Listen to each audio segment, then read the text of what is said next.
सभी विद्यार्थियों के लिए एक बार फिर से मैं उपस्थित हूँ यहाँ पर एक नई वीडियो लेकर के। आज हमने जो प्रश्न पत्र लिया है वो है विज्ञान का, साइंस का।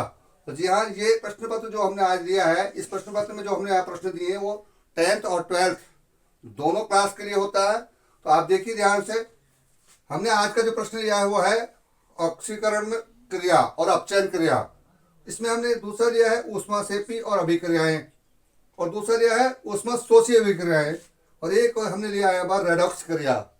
मैंने यहाँ पर उदाहरण सहित यानी विद एग्जाम्पल यहाँ पर दिया है। और जिन ये कहने में तो चार परिभाषाएं हैं, लेकिन ये चार के भी 10 सवाल हैं कम से कम।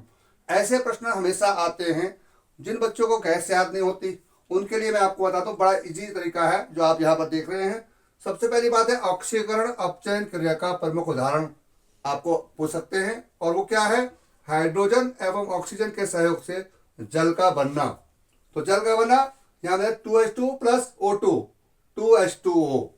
तो आपने देखा, ये याद रखना है सभी बच्चों को। जो मैंने यहाँ पर लिखा इस तरह से भी आ सकता है और इस तरह से भी। तो आपको यहाँ देखिए नंबर 2 हमने दिया ऊष्माक्षेपी अभिक्रियाएं। ऊष्माक्षेपी इस शब्द का अर्थ आप ध्यान रखेंगे। शेपी का मतलब यहाँ से ऊर्जा, जो ऊष्मा जो है वो ऊर्जा जो वो मुक्त होती है। इसमें देखिए, जिन रासायनिक अभिक्रियाओं में ऊर्जा मुक्त होती है ऊष्माक्षेपी अभिक्रियाएं कहलाती हैं। उदाहरण के तौर पर हम यहाँ पर नाइट्रोजन तथा हाइड्रोजन परस्पर संयोग करके अमोनिया बनाते हैं। ये प्रश्न आप याद रखें कि अमोनिया गैस कैसे बनती है? नाइट्रोजन और हाइड्रोजन का संयोग होगा तो अमोनिया बनेगी। इसमें अमोनिया का जो बनना है वो एक ऊष्माक्षेपी अभिक्रिया है। आगे देखिए उदाहरण है, उदाहरण नंबर 2 हमने यहाँ पर दिया है। इसमें दिया था यहाँ पर कार्बन को वायु में जलाने पर कार्बन डाइऑक्साइड बनती है। ये भी आपको याद रखना, कार्बन डाइऑक्साइड गैस कैसे चलती है? कार्बन को वायु में जलाने पर। बड़ा आसान से पूछा था, बच्चे घबरा जाते हैं।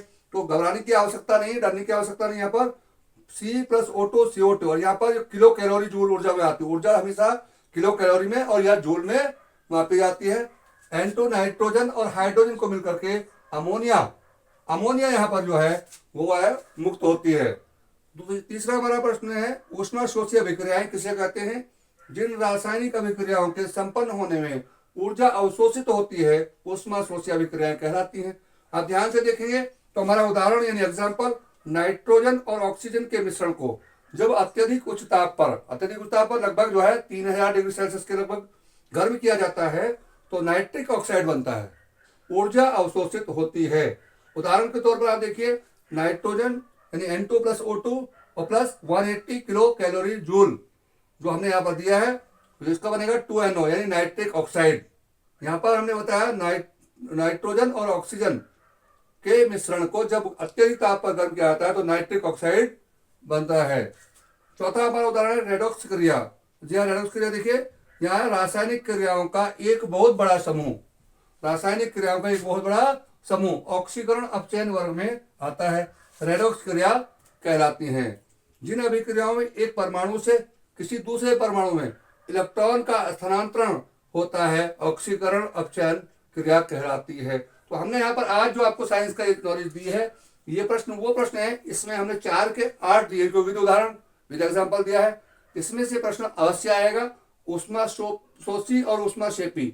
आप इसका विशेष ध्यान रखें। और रेडॉक्स अभिक्रिया का मतलब है, रेडॉक्स में अपचयन और उपचयन क्रिया का उदाहरण है ये, इसको हम रेडॉक्स क्रिया भी कहते हैं, जहां पर ऑक्सीजन का अपचयन या उपचयन होता हो। तो रेडॉक्स क्रिया के नाम से वो देते हैं। इसमें बच्चों को याद रखना चाहिए। बस मैं इसी के साथ कहता हूँ, हमारे चैनल को सब्सक्राइब करें। कल हमारा साइंस का पूरा पेपर आएगा। कल की वीडियो में जो आपको मिलेगा विज्ञान का पूरा प्रश्न पत्र आएगा। इसके अलावा भी और एक प्रश्न हमारा अगले सप्ताह आने वाला है 10th और 12th के लिए। विज्ञान के 2 पेपर आएंगे, एक 10th का और एक 12th का। तो आप हमारे चैनल को सब्सक्राइब जरूर करें और लाइक करें और फॉलो करें। हमें हमारा उत्साह बढ़ता रहेगा।